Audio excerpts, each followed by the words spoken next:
That Metal Interview. A tremendous talent. Not only is he a musician, this guy is also an actor. This guy fronts the metal band Venom Inc. You know him very well as part of Venom and Venom Inc. Better known as Demolition Man, Mr. Tony Dolan, we are talking about. He speaks to us about Empire of Evil, the project, and of course he answers all types of questions on Venom Inc. and Venom. He answers questions about being compared to Kronos. Does that bother him? Yes or no? You'll hear him and his answers. And also we ask him the question about Satanism. Is the band Satanic? And his take on that. So I'll stop talking once again and thank you for subscribing to our website, jrocksmetalzone.com, to the news. Thank you for subscribing to our YouTube channel, That Metal Interview podcast on iHeartRadio, Google Podcasts, Spotify, and a bunch of other digital formats. Thank you guys and girls. Here is our chat with the great musician, the great actor, Demolition Man of Venom Inc. First and foremost, I got to give you props for your latest record. I have a killer metal, great album cover. How long did this take to write and record? Thank you so much. That's great. A very good compliment. I mean, I think when we began this thing, the whole idea of the Venom Inc. thing morphing into Venom Inc. From my point of view was to take, to give something back to the fans. They hadn't seen Abaddon for a long time, and me and Mantis were working on a project, so it was kind of like a live experience. I wanted them to, or be as close to the band as they could, take them into clubs where before they may never seen them, or they only did a few shows. So to take stage, it was a big stage, it was a big theatre, it was a small club, it didn't make any difference. It was about, just giving back to the fans the music that had been so important to them. And the journey they travelled along with the band, and so that was all I wanted to do, a live experience. If we could do a couple of shows, it just became something much bigger. And then after about 15 months or so, John Sazula, who was my friend, who I got to help me with the management of the band, said we've got to make an album. And I was like, well, I think it will cause problems if we make an album, but I wanted to kind of stay away from it. But however, he convinced us that we should do it. So Mantis and I put together a couple of tracks as a demo, and he said, okay, we'll pitch it to labels. And I said, I don't really want to get into that politics again of forming out a label, so we'll give it to Nuclear Blast because I respect the label and they're friends of mine for so many years, and if they like it, we'll make an album, and if they don't like it, we won't make an album, and we'll just keep playing live, and maybe do a live album or something on our own. But we sent the demo to Nuclear Blast. They loved it. They said they wanted an album, but we only had maybe 3 months tops to write the whole thing, to put it all together, to finish it and to deliver it. So we were kind of under pressure. But as Mantis is constantly writing riffs and I'm constantly coming up with music and lyrics and stuff, we kind of had a load of stuff already we thought could work. But because we had limited time, Jeff went to work in his studio in Portugal, and I just focused on the business side, of course, contractuals and all that, and on the artwork and the layout. So we worked in conjunction with each other over about 2 months. He kept sending music, and the intention was for me to then send him music back and ideas, but I just loved everything he was sending me. So I said, look, you just keep going. When you run out of things, then let me know, and I'll see what I've got. But up to now, I'm just focused on the layout, the artwork, and all the planning. You just keep going with the music, and when you're finished, then you're finished. And we got to a point where he'd sent so many songs that I thought were great, that was it. We said, okay, that's the album. I then flew to Portugal and we finished off putting all the bass on and all the lyrics we completed, and then recorded all the vocals. He mixed and mastered it, and that was it. We were kind of done. So we delivered on the date Nuclear Blast had asked us to, all the artwork, all the layout, and all the music, and that was kind of how it was. So I guess we had a frantic 2-month period, but it worked perfectly. Well, it's an awesome record, and also I gotta say, phenomenal artwork, man. Who did that artwork? Thank you. It was done. It was done by an artist who Milos, and he works out of. He works out of former Eastern Europe, and I think it's Bulgaria. No, it's not, Kosovo. And what's interesting was about a year before, when we were playing a lot, and it had been talked about maybe putting something out, and I had this idea of an image, and so I sketched this thing out, and I sketched the idea out, and I was thinking, at some point I'll give this to an artist and see if they can come up with something. And I just happened across this artist who was working out of like Kosovo and places like that, who'd been through civil war, and he was creating these amazing art pieces, and then he would sell them, and the money he would then give to orphanages of children who lost their parents during the Civil War. Oh, wow. And so I just thought that was amazing. So I contacted him and sent him the sketches, and we talked about all that, and that was it. And then when we came to the album time, and I had this thing about Lucifer and the light bringer, and showing the world, kind of what we really are, which I guess at the moment is quite applicable. Right. Considering the virus, people right. are reevaluating, the world and money and everything else. And he had that piece of art, and he said, I did this piece of art. And it was just absolutely perfect. It was in every way, it was exactly what I'd envisaged, and so that was it. So when I wanted to pay him, he wouldn't accept any money, so he said, I want you to give it to one of the orphanages. So that's what I did. I paid the money for the album cover. Actually went to an orphanage for abandoned children, or children who'd lost their parents during the war. So all in all, it was a great piece.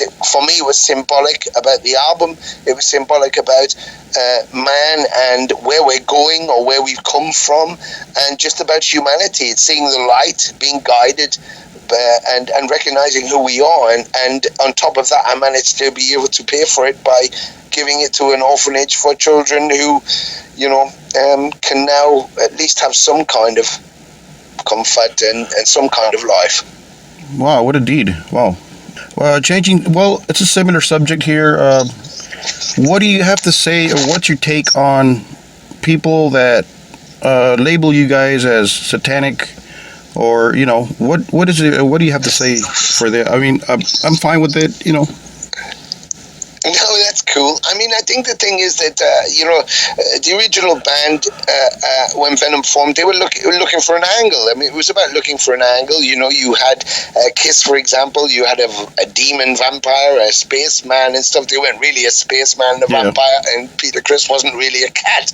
But they had these images, and you had Priest with all the metal and all the studs and stuff. So it was all about kind of imaging, Manowar and all of that. So I guess it just played into that. And one of the things that always stood out is anti-state. And I think when you're young as a musician, you want to be against the grain. You want to go against everything, like Lemmy did with Motorhead, And the punk explosion in America and of course in the UK. You want to be anti-government, anti-proletariat, anti-everybody, and so I think there was an opportunity at that point. We were in a very downturn in the UK, and people were losing their jobs, and so young people turned to music, as they always do, to give them some kind of connection and freedom. And so it was a freedom of expression, and I think the Venom saw that, and they wanted to be louder, faster, uglier. And of course then they discovered that, where Sabbath had touched on the dark side, or Coven, and all of those kinds of bands, they thought, let's throw ourselves right in there. Instead of just talking about it as if it's some kind of mystical thing, we'll throw ourselves that we're in league with Satan. We are satanic, and all of the imagery that comes with that. And by the second album, they wanted to distinguish themselves by all other forms of metal that was around, because especially in the UK, when you said heavy metal, that was inclusive of everything from John Bon Jovi through AC/DC to Motorhead. And whereas you may have thought from a Venom point of view, Motorhead, okay, kind of cool, kind of the same thing, a bit darker, but Bon Jovi or Aerosmith, it was like, well, fucking hell, we're not that. So when it came to the point of doing the second album, that's why they called it black metal, because it wasn't about setting genre. It was about saying, this is what we are. This is what Venom is. Our music is metal, but it's black metal. I think the confusion comes later when you have the influence of Bathory and all those great people, Hellhammer, Celtic Frost, led to a revolution in Scandinavia, and you had the Bersums and Mayhem, which set across, that black metal, which became something completely different. So, but I think on the Satanic thing, I think, there's a misconception, it was very tongue-in-cheek for Venom, I became a member of a Satanic church and an honorary member of several, and very much, I guess, like Nurgle, I have my own take on Luciferianism and my belief system. I was raised as a Roman Catholic, but as were we all, but not affiliating ourselves with the religion itself or the church. So, I guess we're kind of non-religious atheists, if you like, but I take it more in a philosophical way. So the Satanism, I believe, is more philosophical. Mantis doesn't believe in heaven or hell, and certainly now that he died of a heart attack a couple of years ago, he has no belief system. He just wants to be alive. He knows he's very much alive, and when you're not alive, you're dead, and he thinks there's nothing else there, and so he doesn't see any of that. But I think it can be seen as a joke, but I think it's great for the imagery, it's great for the songwriting, just like writing about anything in historical terms, or watching Game of Thrones.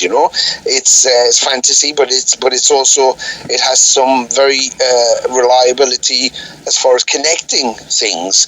There's storylines there, and I think when we did Arvia, for example, that was the theme. The theme was about humanity. So if you're looking for the dark side of life, the Satanic, if you like, if you think that the Satanic is all evil, well, then you only have to look around the planet to see what shit's going down, to go, well, maybe this is hell, and maybe we all are Satanic, because we can do this crap to each other. Right. So I guess it's more about a theology rather than just I'm gonna pop into the woods and screw some chickens and rape some virgins or sacrifice something. Right. So that's of course the fantastical side of it, but that's the religious side of it, and I think it's more than that for me. I think Satanism on the whole is more an indoctrination to be more accepting of life, accepting of your place in it, accepting of how people will be, and trying to find a good path through that. Much like the movement when all of this stuff with Mayhem and Bersum and the burning of the churches and stuff, of course that could be all seen as being very, very satanic, and they took on an image, of course. However, the churches were a pagan thing taken into, they were a Catholic thing which were pushed into Scandinavia, and these people who were pagans, had their own gods and their own beliefs, were kind of forced into this Christianity thing, much like the Spanish did in South America. Right. And I think that those kids were just rebelling, going, why is it wrong for us to want to be proud that we had Thor or Odin or all these great stories? And so it was a way to go, fuck your Christianity, then go back home, take it, Right. take it somewhere else, So I guess it was less about Satanism and much more about trying to find their identity again. Do people ever compare you to Kronos, and does that bother you?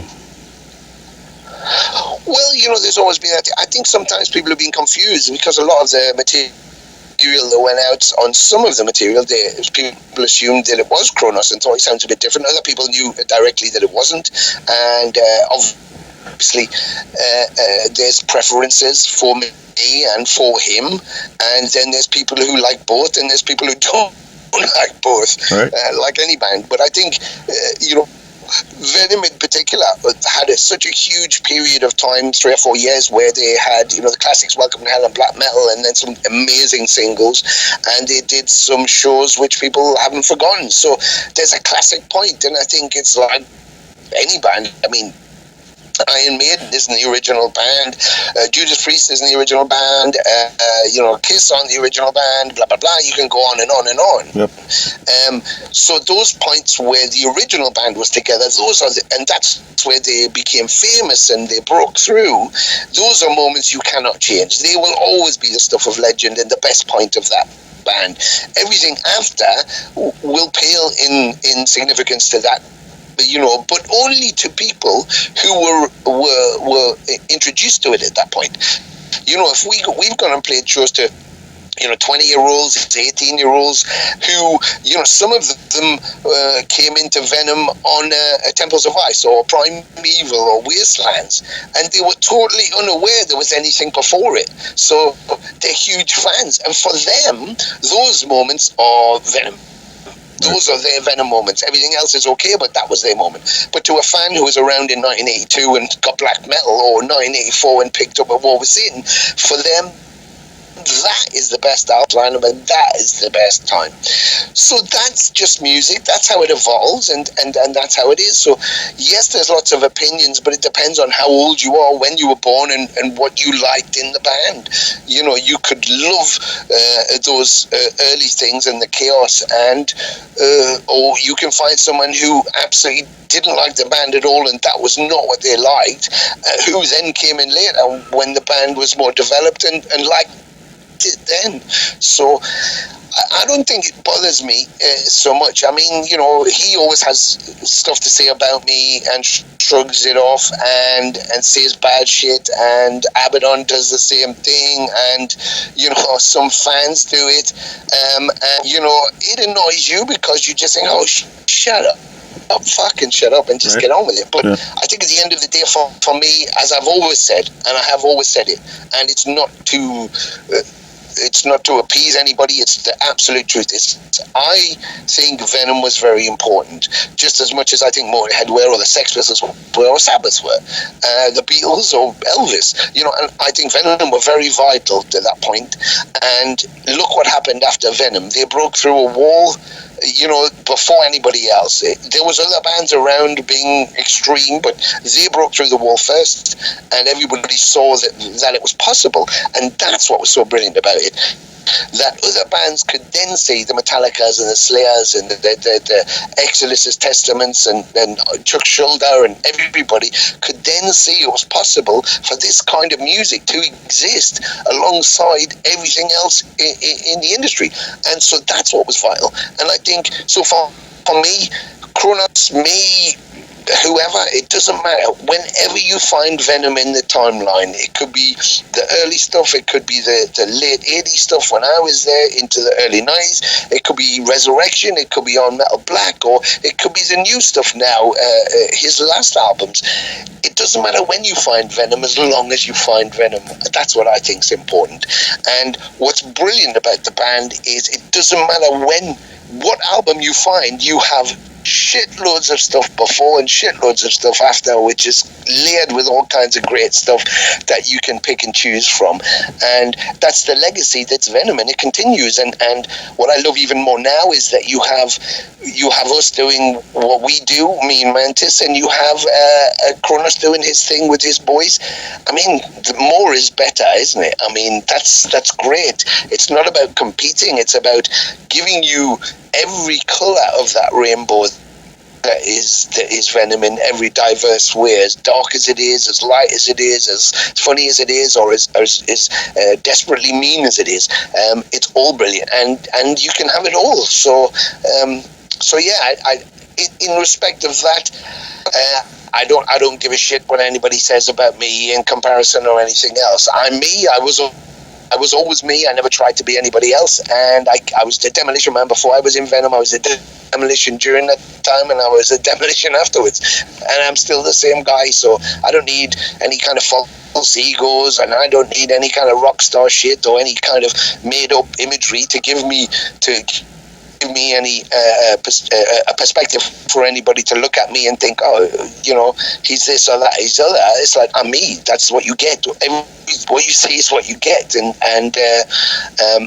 so I think that distinguishes us both. We're very different performers, and we play. We're similar, but not really the same. So I think it's brilliant. It just adds another dimension to it. Much like if you listen to the first Iron Maiden album and then you go to Number of the Beast, yep. You know, are they both shit? Is one better than the other? No, they're both great. They're just different, but they're still Iron Maiden. Do you know what I mean? So you still have those signature sounds, and I think as much a big part of Venom, of course, is the voicing. You can't escape that, and the classics are the classics, and they always will be. But also a big part of that was Mantis's sound and his style, and that's what we have. So yep. You know, it's just a different take on the same animal. Absolutely. Any future plans with your acting career? Well, you know, there's always things that come through, but you know, when I did the last things that I did, it was quite clear that once I'd agreed to do the music again with Jeff, when he called me, was that it's very difficult to put both things into the same thing.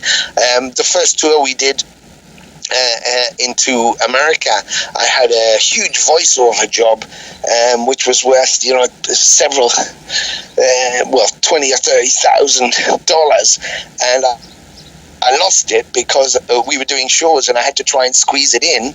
And by the time I actually did the recordings in California, in Los Angeles at the end, I was supposed to do him in Portland, and then it was going to be San Francisco.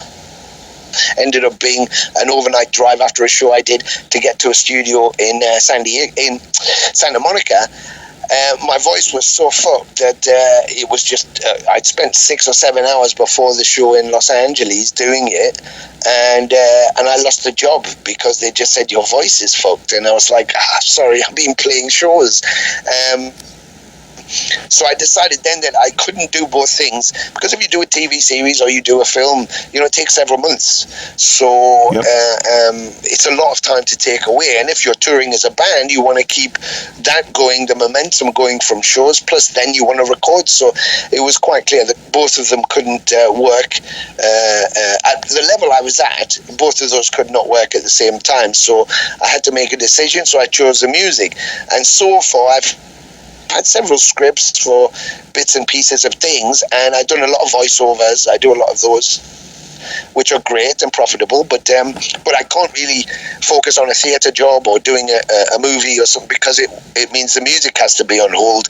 And yep. We've had a kind of strange journey once we became Venom Inc. that you know, we have to keep that rolling, and recording and touring has taken up most of the year. So I guess once it settles down and if life gets back to normal, you know, maybe I'll do something. There was talk about a LaVey movie, Anton LaVey movie, but the script was not so great. And just of late, Russell Crowe's been talking about the second Master and Commander movie. So we'll see. I never say no to anything. I always advise anybody who wants to do anything, I'll tell you, listeners now, if there's a musician out there, budding artist who wants to do something, just do it. Just do it. Always say yes. Don't second guess yourself, and don't be scared. I mean, being frightened is natural, but just say yes, because if you say yes, you can do it. You'll challenge yourself, and you may be surprised with the result. If you say no because you're a bit anxious about it, the opportunity may pass you, and then you might not get another chance to say yes. So just say yes, because if you say yes and it doesn't work, you can always say no, or you can always get fired. But if you don't go for the job, or you don't try it, you'll never get hired, so you'll never know. So never leave something unanswered. Just always challenge yourself and surprise yourself. That was one of my questions. Do you have any advice for an up-and-coming band, the younger generation that want to start a career in the music business? But I guess you just answered it right there. Yeah, I'd just like to add to that is that a lot of young bands, because I get music all the time, and I get bands all the time wanting to get out of their countries because they may be landlocked or something, or they may be, in Indonesia or in Japan, and they want to tour Europe, or they may be in South America and they want to tour North America, or they can't get out of Brazil, or they're in Guatemala or whatever, and they're making great music, and it's very difficult. A lot of bands who are in America and Canada and Europe are, struggling to get shows and to get known, and they all say the same thing. Oh, it's just so difficult these days. But I tell them it was never easy. It was never easy. Right. Lemmy died a legend. Without a doubt, he may not have been as rich as Metallica, but he was a legend, and anybody in the metal community would cite Lemmy as a legend and knew who Lemmy was. Yet, when Motorhead began after Hawkwind, they spent 2 or 3 years with the press, and hardly anybody going to see their shows, and the press saying they were absolutely shit. Now imagine if, and it was hard for them. They were living together, had no money. Imagine if they turned around at that point and went, "Fuck this! I'd rather just be a painter and decorator." There would have been no Motorhead. Mm-hmm. And so the reason there was, and the reason he stayed where he was because he knew that was what he wanted to do above all else.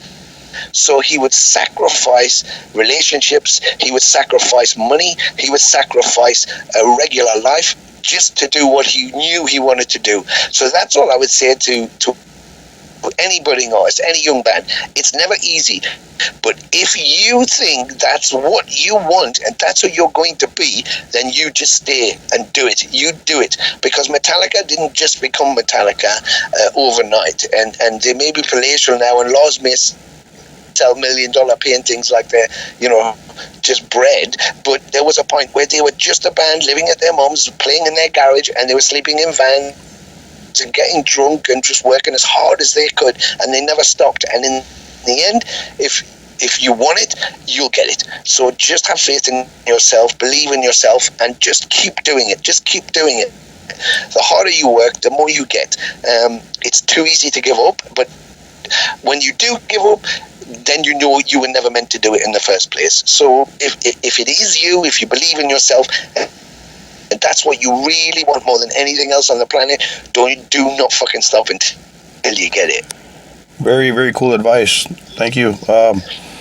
In the music business, what keeps you going after all these years? What drives you to grab a mic or your bass guitar or whatever instrument? What drives you after all these years? The music and the fans. There's only two things.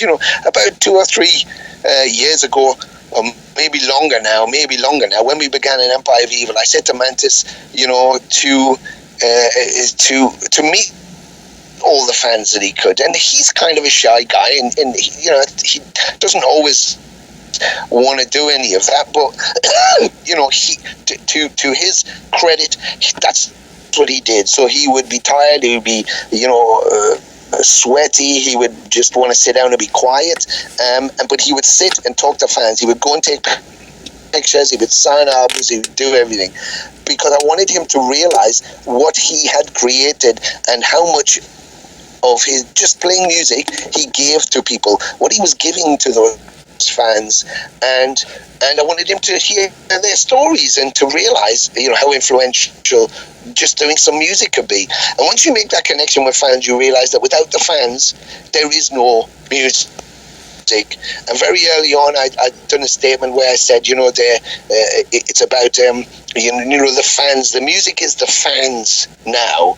When you start as a band, it's your music, but after so many years, it becomes the fans' music. They own it. They bought it. They listen to it every day, as it becomes part of them. So we go out just to give them that in a live situation and to let them tell us their stories and get their things signed, and that's what it becomes about. So what keeps me going is the fact that I love to make music, and I love people, so I get to perform music and I get to be with the fans and hear their stories and see the smiles on their faces and have them singing along and watch them losing their shit. And that's what's beautiful. You can be we could be playing a show in London or in New York or in Los Angeles, or equally we could be playing in Moscow or Beijing or Japan. Now, I can speak English, so if I play in London, New York or Los Angeles, I can stand aside and talk to the fans all day. But I don't speak Mandarin or Russian or Japanese. So if I'm in those other places, I can't talk to the fucking fans if they don't speak English. I don't know what they're talking about, and they don't know what I'm talking about. But we can play all of those shows in all of those places, and when we play Countess Battery or we play Black and Other Priests or Primeval or Black Metal, they all sing the words. And that's the difference. When you're at the show, there is no religion, there is no language barrier, there's no outside, there's just the music. So you find that in the show you connect completely with people through the music.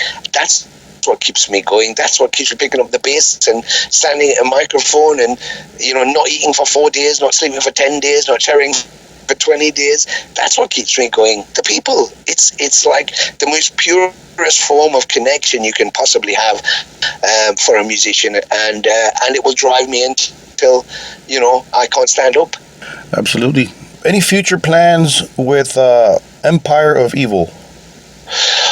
Well, when we actually morphed into this Venom Inc. thing when we did a festival in Germany called Keep It True, and just before we did that show, we were invited to play that show's Empire of Evil, and then the promoter suggested that I could possibly get Abaddon to jump up and play a few Venom songs, which I didn't think would happen, but long story short, it did happen, and we became Venom Inc. Cool. But we had actually recorded practically all of the album for the next Empire of Evil album, which was called Unleashed, and we had some bass and some vocals to do and little bits of work, but we kind of put that on hold. We did this festival, then we got offered some shows to do as Venom Inc. A name I came up with because of the agents wanted us to have Venom in it somehow, so I thought, we'll get Venom Incorporated then, maybe, so people can distinguish between the two. So it was to look it out for a live thing. I thought maybe 12 months, 18 months, then we just go back and finish off the Empire album and carry on.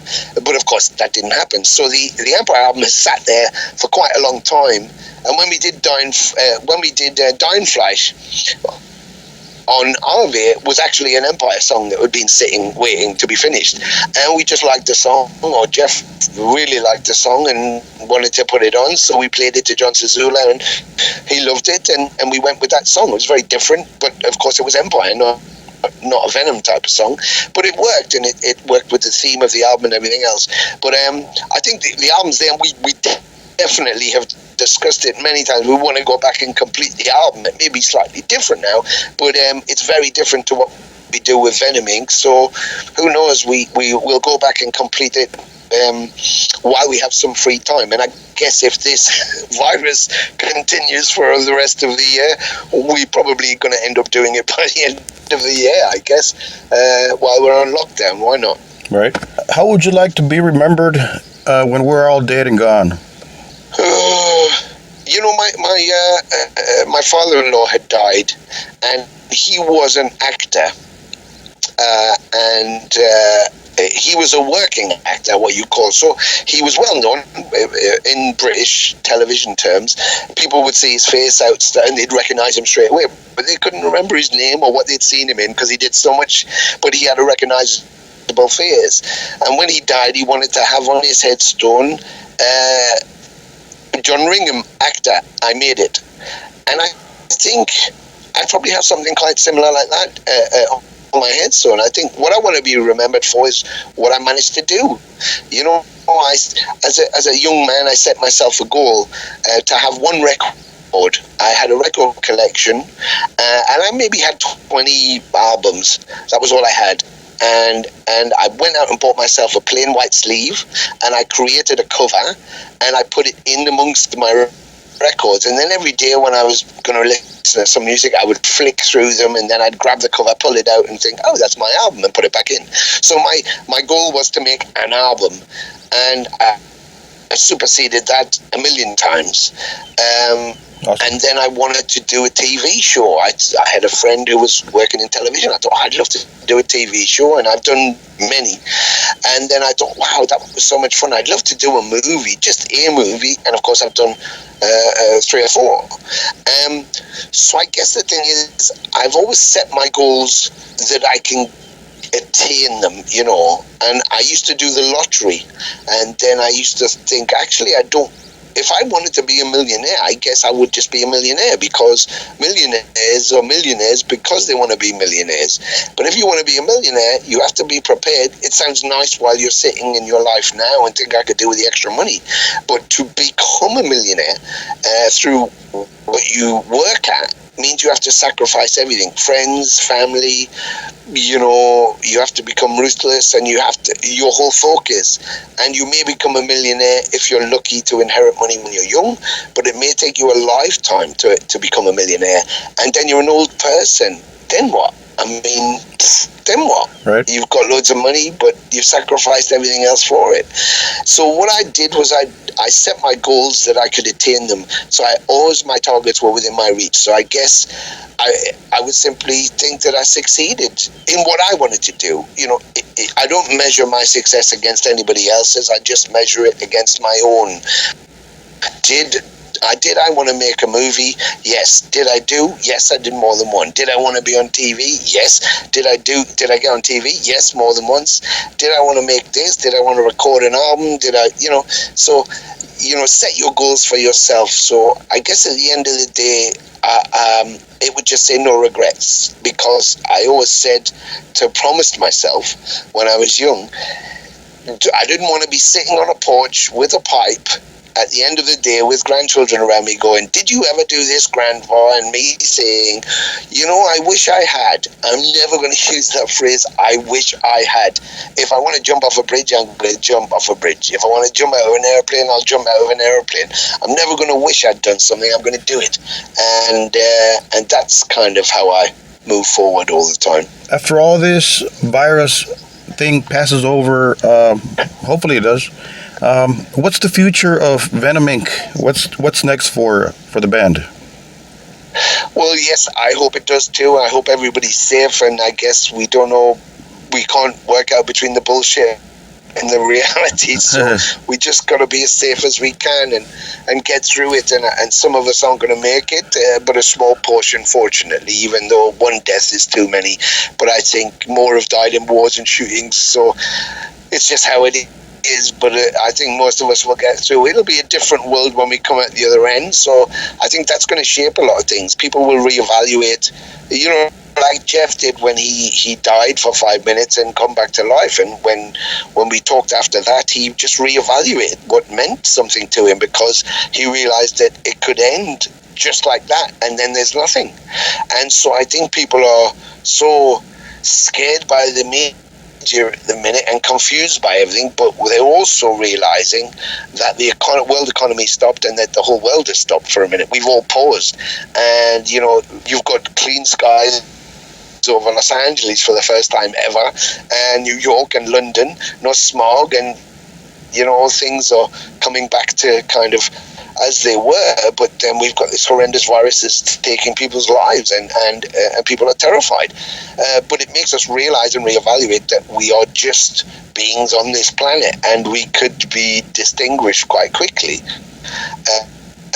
regardless of how many TVs we got, or how many cars we have, or how nice our carpets are. So I think when we come at the end, we'll see. We're working on a new album right now, using the time, because of technology, which is amazing. We can do it between Florida, Portugal, and London.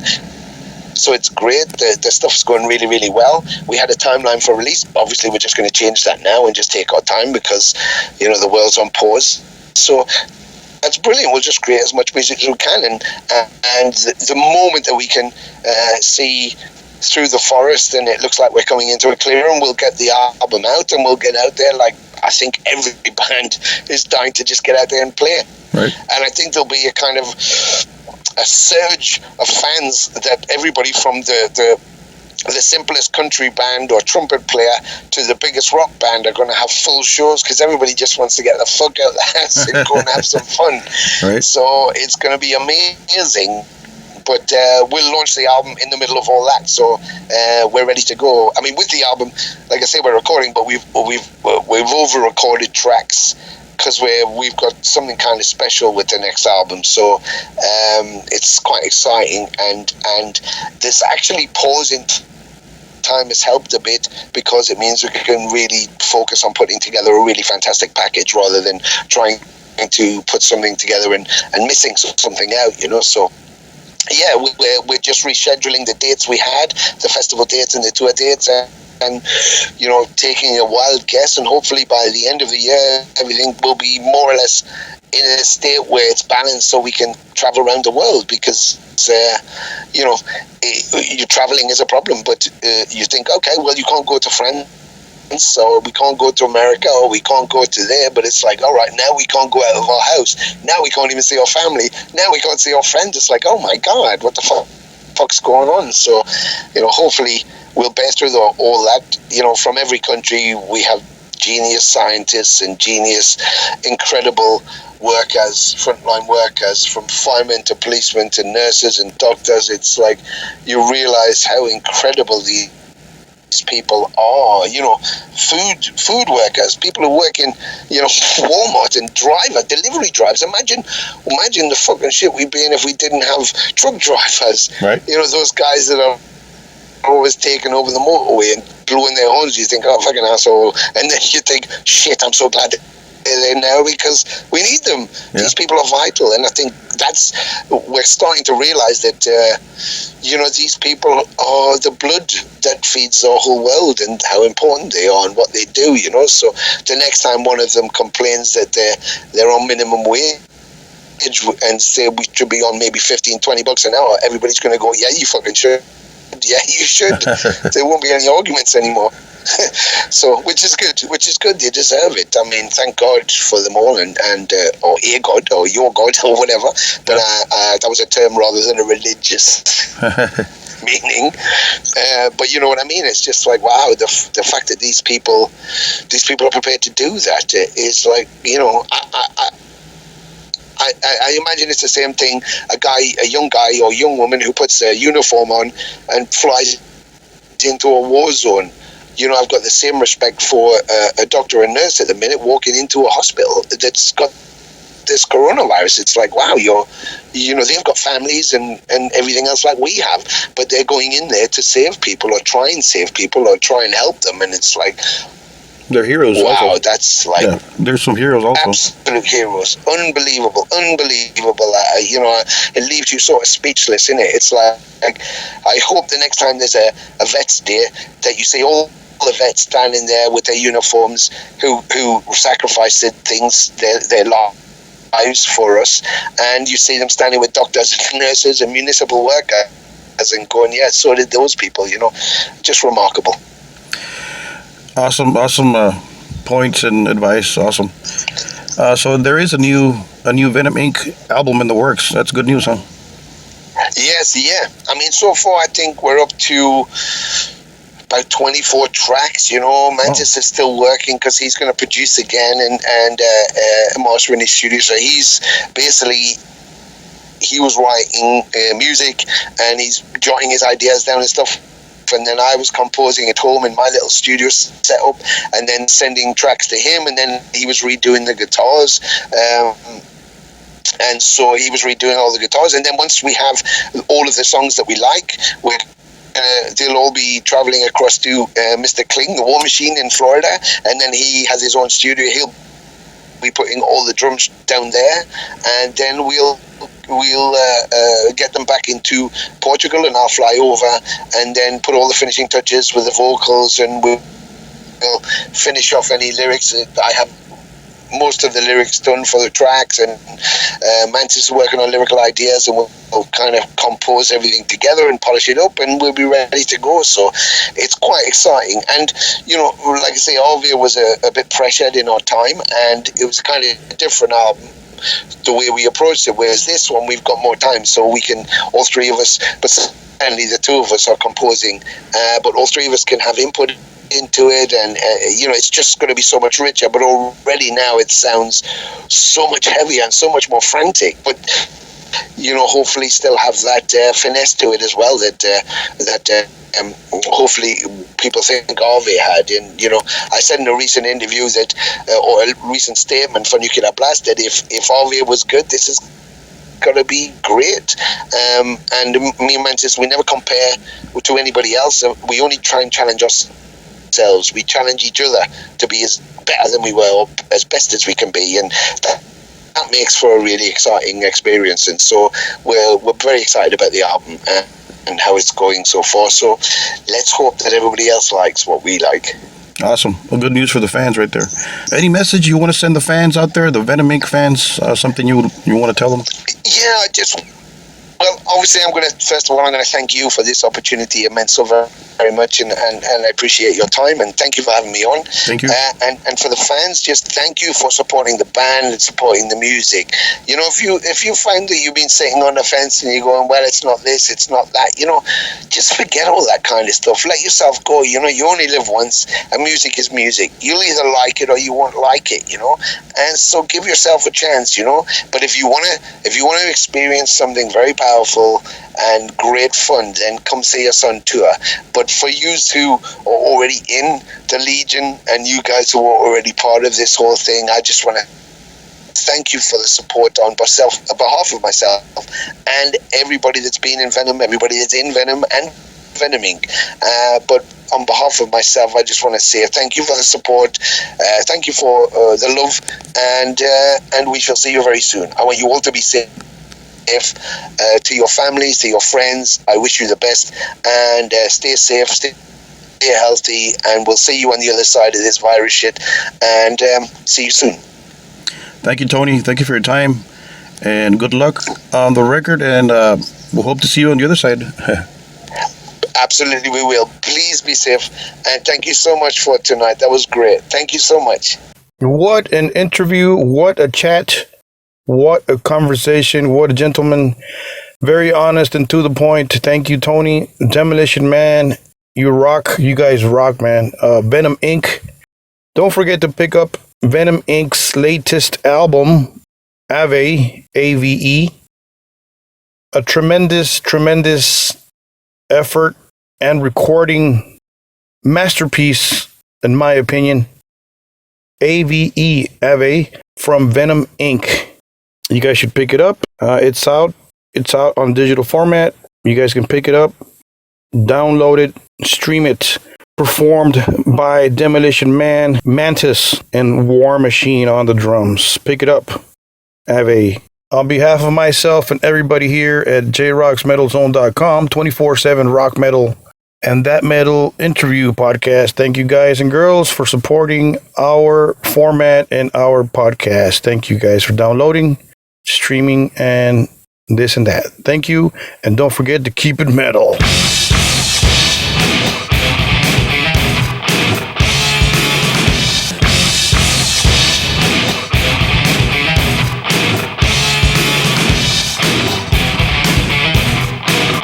That metal interview.